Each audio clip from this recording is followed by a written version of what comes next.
Wow, सुंदर garden. किती छान गार्डन आहे. बंगल्यात प्रवेश करत असताना नमिता म्हणाली. त्यांच्या जयपूरच्या रेल्वे कॉलनीमधील तो नवीन बंगला होता. बघ त्या झाडाकडे, छोटा महेंद्र म्हणाला. त्या झाडाचे खोड एकदम पांढरे आहे. नमिता, महेंद्र त्यांच्या आईबाबांबरोबर या नवीन बंगल्यात आले होते.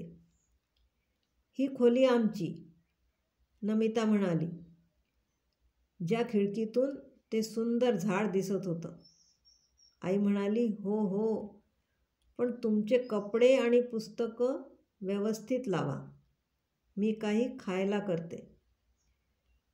दिवसभराच्या धावपळीमुळे रात्री सगळ्यांनाच लवकर झोपायचं होतं. बेडवर पडल्या पडल्या नमिता नवीन शाळेचा विचार करत होती. तिला खिडकीच्या बाहेर कोणी असल्याचे जाणवले. नमिताने उठून टार्च लावली, पण तिला काही दिसले नाही. छोटा महेंद्रही उठून बसला. ताई, तू काय बघतेस? त्याला गंमत सुचली. तो म्हणाला, अगं ताई, गार्डन दिवसा बघायचं असते. नमिता हसत म्हणाली, अरे हो, खरंच की. आणि ती बेडवर आली. दुसऱ्या दिवशी दोघेही नवीन शाळेत गेले. त्यांना शाळा खूप आवडली. नवीन ओळखी झाल्या.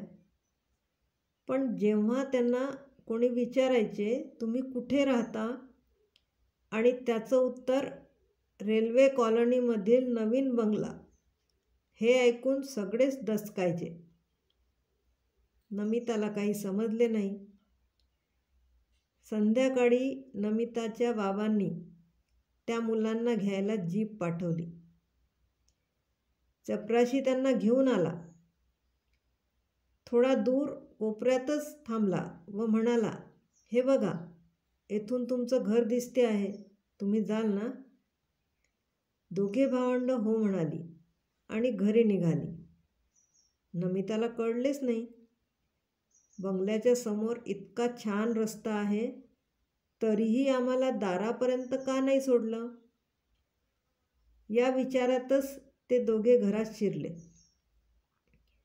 नेहमीच्या सवयीप्रमाणे त्यांनी शाळेचे दप्तर ठेवले, कपडे बदलवले आणि आई आई करत किचनकडे काही खायला निघाले. पण किचनमध्ये आई नव्हती. मग त्यांना वाटले आई गच्चीवरून कपडे आणत असेल. ते गच्चीवर जाऊन आले, पण तिथेही आई नव्हती. त्यांनी सगळ्या खोल्या पाहिल्या, पण आई कुठेच नव्हती. छोटा महेंद्र रडवेला झाला. ताई नाही तर आई बाबांच्या ऑफिसमध्ये गेली असेल. तू फोन कर. नमिताने बाबांना फोन केला. बाबा, आई तिकडे आली आहे का? बाबा म्हणाले, नाही. आम्ही तिला पूर्ण घरात पाहिलं, पण ती कुठेच नाही. बाबा, तुम्ही लवकर या. महेंद्र म्हणाला, अगं ताई, आता काय करायचं? दोघेही बाहेर आले. त्यांनी आऊट हाऊसकडे जाण्याचा विचार केला, पण महेंद्रला काटा टुसला. तो जोराने ओरडला, अगं आई गं. नमिताने महेंद्रला आधार दिला आणि घरात नेले. चल, आपण पायाला काही लावू. पायातून रक्त वाहत होते. ते धुण्यासाठी ते बाथरूममध्ये गेले आणि पाहतात तर काय, आई तिथे पडलेली होती. त्यांनी कसेबसे आईला बेडवर झोपवले. आई बेशुद्ध होती. आईच्या तोंडावर पाणी शिंपडले, पण काही उपयोग झाला नाही. तेवढ्यात बाबा आले. नमिता म्हणाली, बाबा, बघा, आई बाथरूममध्ये पडलेली होती. आता ती डोळेसुद्धा उघडत नाही. डॉक्टरला बोलवा. मग बाबांनी डॉक्टरांना फोन केला. ते पण आईजवळ बसले. आणि तिच्या तोंडावर पाणी शिंपडू लागले. डॉक्टर आल्यावर त्यांनी आईला तपासले. ते म्हणाले, यांच्या डोक्यावर मार लागला आहे, थोड्या वेळात शुद्धीवर येतील. डॉक्टरांनी महेंद्रच्या जखमेवर पण ड्रेसिंग केलं. बाबांबरोबर आलेला चपराशी म्हणाला, पहा साहेब, मी सांगत होतो तुम्हाला हा भूत बंगला आहे म्हणून. भूतानेच बाईसाहेबांना मारले असेल. बाबा म्हणाले, मला सगळ्यांनीच सांगितले भूत बंगल्याबद्दल, पण माझा भूतावर विश्वास नाही. इतक्या चांगल्या बंगल्यात भूतं कशाला राहतील? तेवढ्यात आईने डोळे उघडले. अवतीभोवती सगळ्यांना पाहून तिला आश्चर्य वाटले. मग झालेला प्रसंग तिला आठवला. कोणीतरी तोंड बांधून घरात शिरला. दरोडेखोर असावा. त्याने माझ्या डोक्यावर मारले. मी बेशुद्ध झाले. रात्री दोघेही भावंड विचार करत होते. ते घाबरले नाहीत, पण दिवसभर त्यांनी घराची जागा सांगितल्या लोक दचकण्याचे कारण त्यांना समजले. भूत बंगला, दरोडेखोर, घरातील काही वस्तू चोरीला गेली नाही, काय प्रकार आहे? नमिता म्हणाली, हे काहीतरी कारस्थान दिसते. मला काल रात्री इथे खिडकीबाहेर कोणी आहे असं वाटलं होतं. तेवढ्यात त्यांना बाहेर कोणाच्या तरी बोलण्याचा आवाज आला. त्यांनी खिडकीतून पाहिले. 3-4 आकृत्या पांढऱ्या कपड्यांमध्ये झाडाखाली बसलेल्या होत्या. त्यांचं बोलणं स्पष्ट ऐकू येत नव्हतं, म्हणून नमिता आणि महेंद्र दोघेही मागच्या दाराकडे गेले. हळूच दार उघडून ते ऐकण्याचा प्रयत्न करू लागले. बाहेर चंद्राचा प्रकाश पडलेला होता. एक माणूस उंच होता. त्याने पायजामा घातलेला होता. त्याच्या पायात बूट होते. महेंद्र म्हणाला, हा तर चौकीदार सारखाच वाटतो.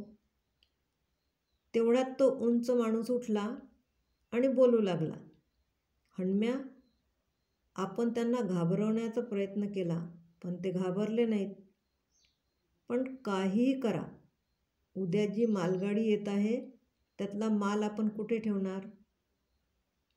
आता काहीही करून वाटल्यास एखाद्याला जीवाने मारून, पण त्यांना इथून पळवूनच लावायचे आहे. आणि ते आऊट हाऊसकडे निघून गेले. मुलांनी वडिलांना सगळं सांगितलं. वडिलांनी पोलिसांना फोन केला आणि चौकीदाराला आवाज दिला. चौकीदार, चौकीदार. आलो साहेब. असं म्हटल्यावरही चौकीदाराला यायला बराच वेळ लागला. वडील म्हणाले, मुलांनी इथे कोणाचा तरी आवाज ऐकला. काळजीपूर्वक लक्ष ठेव. मुलांनी पाहिले, पायजामा घातला आहे, पायात बूट आहे आणि आवाजही तोच वाटतो आहे. आता मुलांच्याही लक्षात आले की चौकीदार आपल्या साथीदारांना इथून पळून जायला सांगेन. म्हणून त्यांनी चौकीदाराकडे लक्ष ठेवले. तो जसा आऊट हाऊसकडे जायला वळला, महेंद्राने झेप घेऊन त्याचा पाय पकडला. चौकीदार तोंडावरच पडला. त्याने उठण्याचा प्रयत्न केला, पण नमिताने त्याला उठू दिले नाही. नमिताने त्याच्या डोक्यावर काठी मारली. तेवढ्यात पोलीस आले. त्यांनी चौकीदाराला आणि त्याच्या सोबत्यांना पकडले. इन्स्पेक्टर म्हणाला, थँक गॉड, सगळे पकडले गेले. त्यांनी मुलांचे कौतुक केले. मुलांच्या शौर्यामुळे भूत उघडकीस आले. रेल्वेतील सामान चोरणारे चोरही सापडले. माझी गोष्ट आवडली असेल तर माझ्या चॅनलला सबस्क्राईब करा.